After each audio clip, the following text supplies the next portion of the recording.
Welcome, guys. Welcome back. How have you been? It's the Ain't Gonna Cut It podcast. I'm back. My name's Chloe. If you didn't know, now you know. We are going to be going back in time today. We're going to be talking about me growing up in grade 5 and 6 and something that happened that made me go, oh shit, I can't just sit here and keep my mouth closed. I've got to say something. First, though, I want to mention my gorgeous pants. Thank you to my mum. She delivered them this morning after going thrift shopping yesterday. They are from Ganda. Look at them. Very cute, very cute. I hope they bring some joy to your day. Welcome to Ain't Gonna Cut It podcast, a podcast where disabilities, real life chaos, and personal growth collide. We're laughing, learning, and sometimes limping through life. But quitting, that ain't gonna cut it. I actually really liked that. That was fucking slay. That was really good. Yeah, it's awesome. Grade 5, grade 6, I was in a composite class. So if you don't know what that means, grade 5s and 6s they're basically one class. You get taught similar curriculums. You've got separate teachers, but you do a lot of your work together. It was nice, kind of got a bit of like an example from the older kids, whatnot. Grade 5 and 6, we do a buddy prep thingamajob. I think they do them in high school as well, sort of a buddy program. You go up there, sort of just help out with whatnot, whatever they need. In year 5, I had a little group of friends, wasn't really experiencing too much isolation that I was aware of at the time. So the first instance where I realized, okay, I am different. Okay, I cannot just ignore it. So we all go up in a group where it's all of my friends in year 5 and then some other kids in grade 6 as well who have already done this the year prior. Go up and I just get preppy kids running away from me. Originally, I was like, what the frick? I don't know what's going on. Why is everyone running away? Why does it feel like they're scared of me? They were acting scared, but I was like, no, it's like, I don't get it. Like, it doesn't make sense to me as to why I would seem like a scary person. I was with my best friend at the time. Her name was Georgia. I miss her every day. If you're listening, girl, I still think about you. Come visit. But she stuck with me this whole time. She found a buddy. I sort of hung out with her buddy that one lunchtime. And from then onwards, I went one other time. I was still included with her buddy, but I felt like I was intruding and wanted a buddy of my own and didn't really feel, I guess, confident or comfortable in that situation anymore. I was like, okay, I can deal with it, but it's not doing this correctly. I'm not in the right spot. From that lunchtime onwards, I spent it on my own. I ate by myself, undercover, sometimes in the bathrooms. That was more in high school. But I isolated myself because I didn't know what to do. Okay, and it worked for a couple weeks. And then teacher actually, I think, asked me if I was okay. And I obviously lied, but that was my wake-up call to go, okay, this isn't normal. You shouldn't be sitting by yourself. And you feel it. You know that you shouldn't be alone. Rather than talking to the teacher at the beginning, I ended up going to this teacher aid room. It had like camping hut thing. It had like books and just sensory stuff, place that you could go if you wanted to go to the sun or just be in a quieter setting. I ended up spending a lot of time in that little teepee hut, sleeping, looking at the freaking sky and just like basically just being happy that I was somewhere where I could be on my own and not be judged for it or asked if I was okay, and go here and just like be content with the feelings that I was feeling. And let me just say this, it's so debilitating when you're dealing with depression and and all of that sort of stuff. It's so easy to just sit there and live in it and make that your reality. But inevitably, if you stay there, you will be there forever.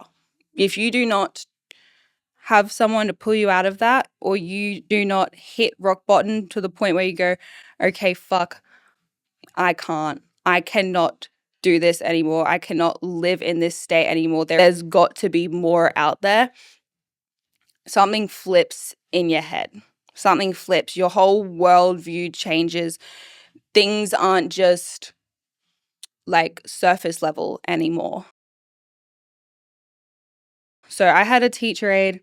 asked me if I was okay, and I broke the fuck down and I just started crying and I told her everything. And what ended up happening was my mum got told. I brought my prosthetic in to all of the classes in the morning, so period starts, whatever. I was interrupting classes, which I felt bad about, but the teacher aides made it very, it's okay, you're allowed to. You need to explain this. Like, where the teachers are aware, let's do this. The first 2 classrooms was fucking really scary, but after that, it was like show and tell. It was like, yes, like, ask me all the questions, here you go. And after that point onwards, absolutely nobody was disrespectful. I still had stares, I still had all of whatnot, but I didn't have people being physically like repelled by looking at me. So grade 6 was a lot more fun for me, and I got a buddy, and I actually brought my friends into this little room and like made it, rather than a let's hide our feelings, more like a let's all come together, let's all have fun, let's all talk about what's going on, let's not have a barrier in between this. Because I think as well, my best friend could see what was happening, but everybody else didn't. So I really wanted to make sure that, you know, the rest of the people in my friend group could understand other people's fucking feelings and like have, you know, open their eyes a bit, I guess. Like, what's going on around you? Like, it's not all about you.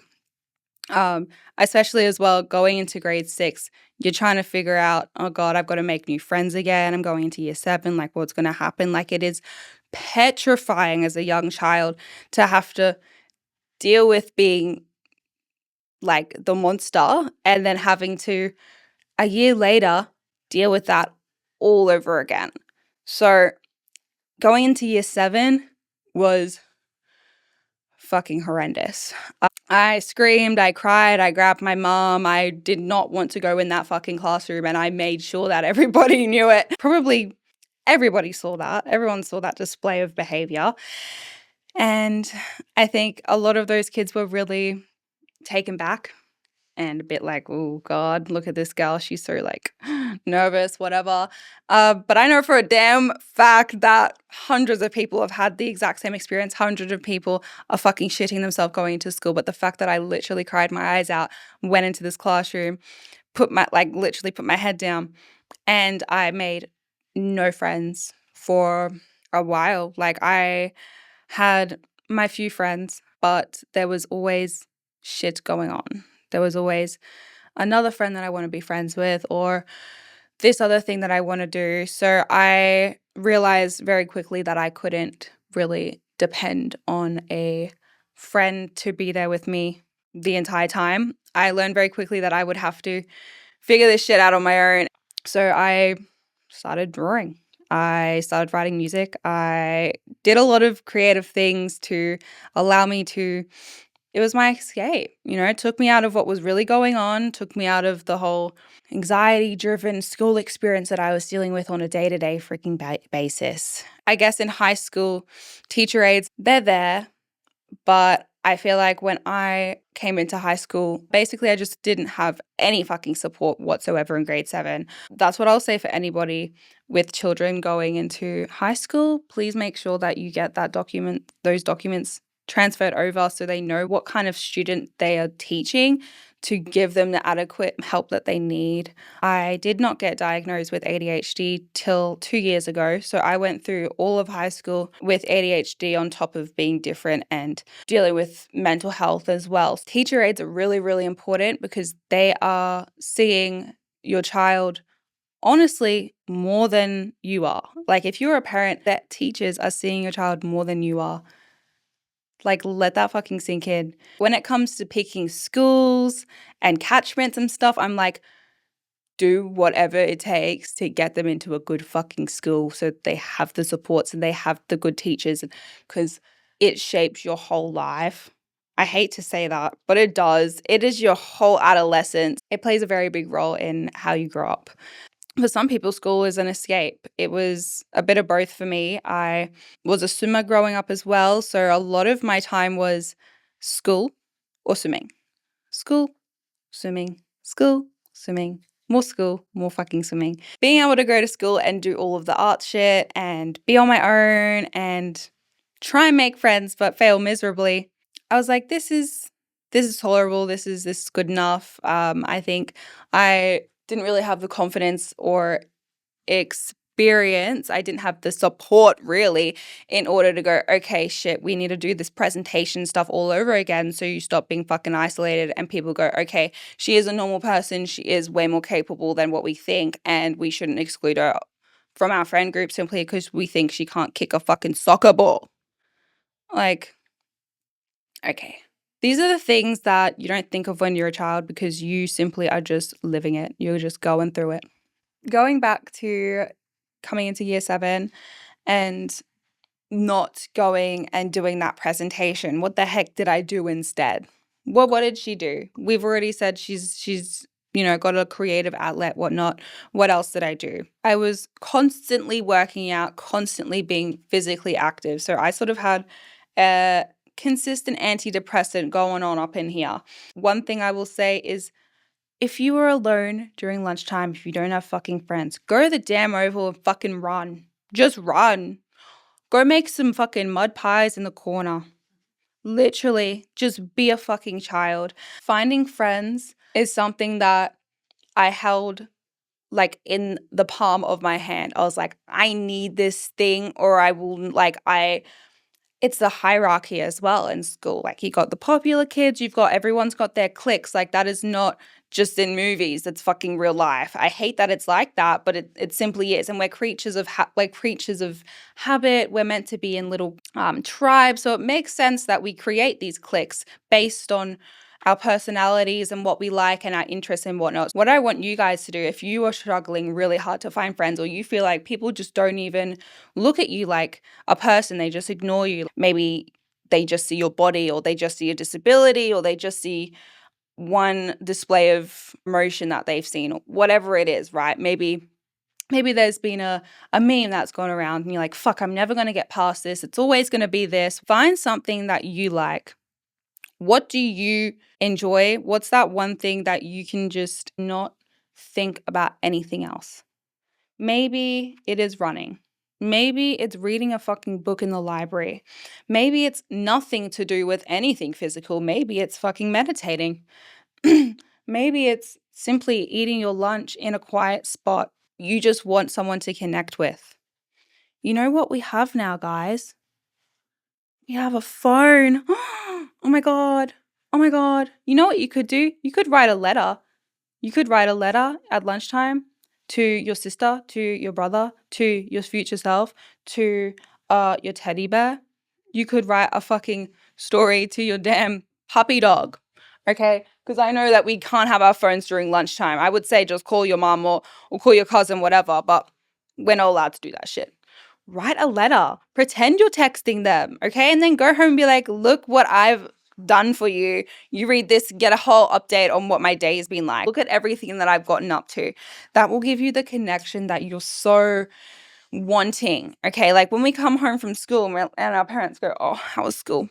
You don't want to fucking talk to them about school. You want to talk to them about all the little things that have occurred, the fun things, the little like, oh, this teacher asked me this question and I answered it correctly, or this person said a joke. I have no idea who they are, but they're fucking hilarious. Look what they said. Being able to, because when you're lonely and you're in that classroom and there's class clowns and stuff, you literally don't want to laugh because you're like, fuck. And sometimes you even get like bad looks and stuff simply from just giggling about a laugh that everybody's giggling about, but you're getting shunned because I don't even know why. I couldn't tell you. I don't know why these people decide that they just want to gang up on someone. Maybe they fucking love that shit. Maybe they eat it up. We all know the background of beliefs like insecure, blah, blah, blah, blah. Okay?